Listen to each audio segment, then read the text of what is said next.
Hello everyone, আমি গেছিলাম হস্তশিল্প মেলায়, যেটা শুরু হয়েছে কিনা 18ই জানুয়ারি থেকে, থাকছে 9 ফেব্রুয়ারি অবধি।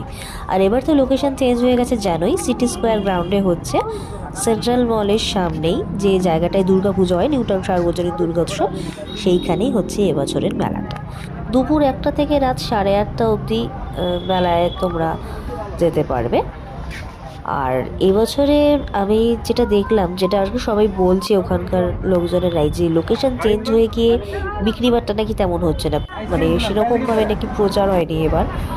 তো আর আমিও গিয়ে দেখলাম যে বেশ ফাঁকা ফাঁকাই, কারণ না, হস্তশিল্প মেলায় এত ফাঁকা আমি কোনোবার দেখি না। যদিও আমি দুপুর দুপুর গেছিলাম বলে হয়তো ফাঁকা লাগছিল, আমি জানি না সন্ধ্যার পর কেমন হবে। আমি মোটামুটি 6টা অবধি ছিলাম, কিন্তু তখনও অবধি সেরকম কোনো মানে ভিড় কিন্তু চোখে পড়লো না, তুলনামূলকভাবে কম অন্যান্যবার যেমন দেখি।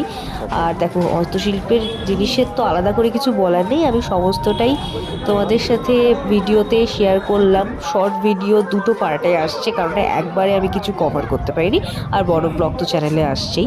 এটাকেই অনেকক্ষণ ধরে আমি ভিডিওটা করছিলাম, যে কাঠ কেটে কেমনভাবে তৈরি করেছে। আর এখানে দেখো, ইনি বসে ঝুড়ি বুনছিলেন, যেরকম ওই ওই বাঁশের ওই চাঁচড়ি বললে বোধ হয়, আমি এক্স্যাক্ট ঠিক বলতে পারছি না এটাকে কী বলে, ওইগুলো কেটে কেটে বানায়। আর আমার দারুণ লাগে এগুলো দেখতে। ছোটো ছোটো কুলো ছিল, পাখা ছিল, আমি একটা পাখা কিনে এনেছি নিজের রং করব বলে। আবার কুলো কেনার ইচ্ছে ছিল, তারপরে ভাবলাম যে কুলোগুলো দিয়ে কী করব, যারা গয়না বানায় তাদের কাজে লাগে। তারপরে আমি মেন গেট দিয়ে ভিতরে প্রবেশ করলাম, তো বিশাল বড় জায়গা, আমার পুরোটা গুলিয়ে যাচ্ছিল, যেটা আমার প্রত্যেকবার হয়।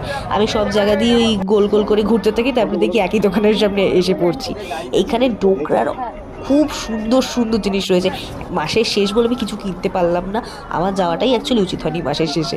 আমার কি কিনতে ইচ্ছা করছিল এগুলো, আর এই টি শার্টগুলোই 350, 400, 500 এরকম করে সব দাম চাইছে। আর যেহেতু প্রত্যেকবার আমার মেলায় গেলে প্রচুর খরচা হয়ে যায় বলে আমি এবার ফুড কোর্টের দিকে যাইনি। যা যা এখানে স্টলগুলো দেখছো, তো একেবারে ফাঁকা স্টল। তো দুপুরবেলা ছিল বলেই হয়তো এরকম।